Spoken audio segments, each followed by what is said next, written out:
1974년 8월 15일 유경수 여사 사후, 전국은 비통함으로 가라앉았다. 국민들은 비통해했고 박정희는 청와대 정문 앞에서 유경수 여사에게 마지막 작별을 고했다. 같은 해 8월 20일 유경수 여사 사건의 책임을 지고 박정희의 그림자와 다름없던 박종규 경호실장이 물러나게 된다. 1961년 5.16 이후 무려 10여 년의 세월을 박정희의 곁을 지켰던 박종규의 시대가 저물게 된 것이다. 박종규는 5.16 이후 박정희의 경호 책임자로 발탁되었다. 이후 국가재건 최고회의 의장, 경호대장과 청와대 경호차장을 거쳐 1964년 경호실장이 되었다.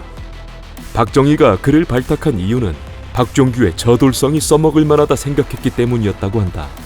박정희를 가까이 모시는 박종규의 위세와 월권은 그야말로 대단했다.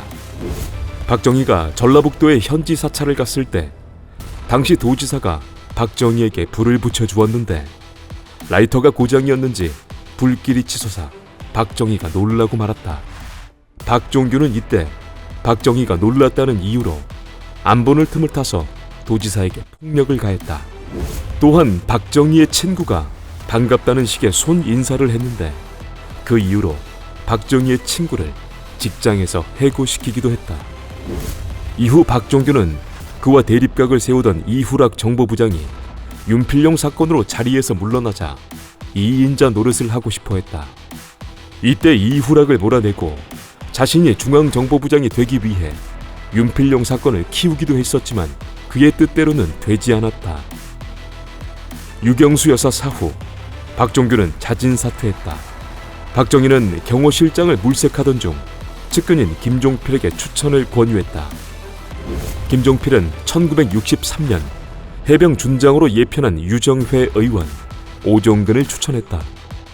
김종필이 오종근을 추천한 이유는 5.16 때 선두에 섰던 인물이었고 정의감과 신념이 있다 생각했기 때문이었다. 김종필의 추천에 박정희는 선뜻 동의하며 결정한 듯했다. 당일 오종근에게는 경호실장으로 일하라는 통보까지 간 상태였다.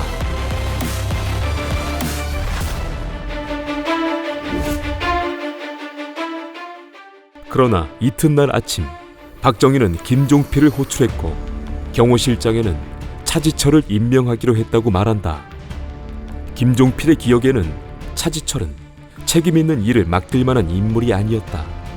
의아했지만 박정희의 결정에 토를 달 수는 없었다.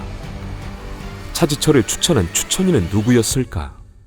경호실장으로 차지철을 추천한 사람은 다름 아닌 유경수 여사였다. 유경수 여사는 생전 박정희에게 차지철 같은 고지식한 사람을 데리고 이 일을 해보라는 권유가 있었다고 한다. 이유는 차지철은 독실한 기독교인이었고 술과 담배를 하지 않았기 때문에 착실하고 믿음직한 사람으로 여겼기 때문이었다. 전해진 바에 의하면 박정희는 경호실장 임명에 대해 오종근을 추천받은 후 유경수 여사가 없는 방에서 혼자 생각하다 결국 경호실장 임명에 대한 생각이 달라졌다고 한다. 말하자면 차지철의 임명은 유경수가 남긴 유작인 셈이다. 유경수 여사가 역사 속으로 사라지므로 권력 내부의 질서를 바꿔놓게 되었다. 생각지도 않았던 차지철이 급부상한 것이다. 박정희는 침체에 빠져있는 경호실의 사기 진작에 힘쓸 것을 당부하며 경호실장에 차지철을 임명했다. 이에 차지철은 박정희에게 기쁜 마음으로 큰 절로 인사했다. 그러나 차지철의 월권은 전 경호실장이던 박종규를 넘어섰다.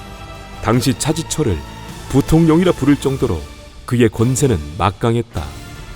경호실장이 된 차지철은 경호실장을 차관급에서 장관급으로 스스로 격상시켰고 청와대 경비를 담당하던 수도경비사령부 30, 33대대를 여단급으로 격상시켰으며 또한 행정 작전차장부를 신설해 준장으로 임명했다. 1962년 중령으로 예편한 차지철이 현역 장성들을 거느린 아이러니한 경호실장이 된 것이다.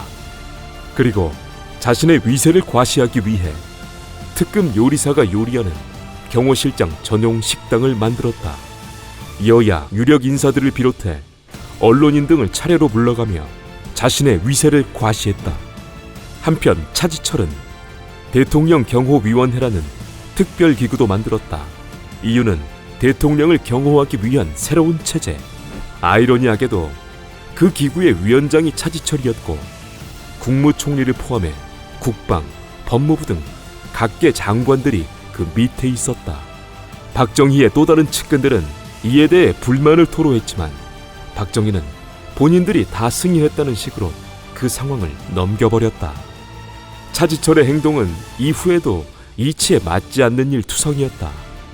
1979년 37층으로 완공된 한 호텔이 있었는데 이 호텔은 5년 전인 1974년 설계 당시 40층으로 설계되었었다.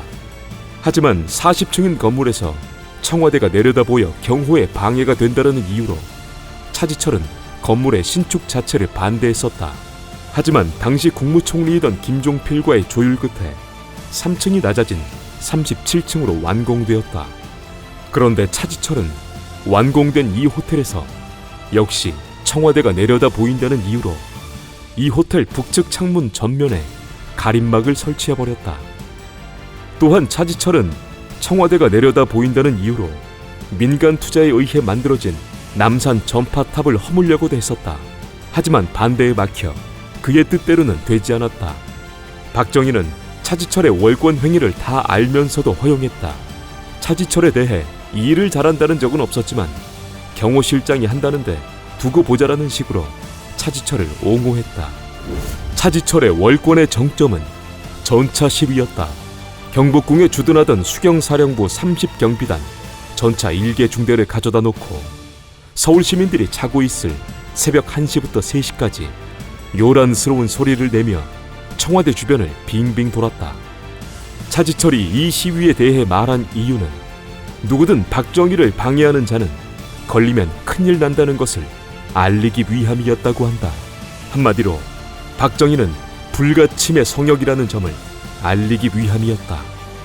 하지만 박정희는 그런 차지철을 계속해서 옹호했고 이런 덕에 차지철은 더욱 아나무인이었다.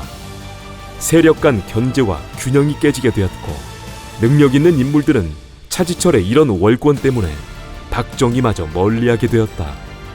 이 외에도 차지철은 청와대 경호실의 정상적인 궤도를 벗어난 행동을 일삼았고 상식 밖의 일을 벌이던 경호실장이었다.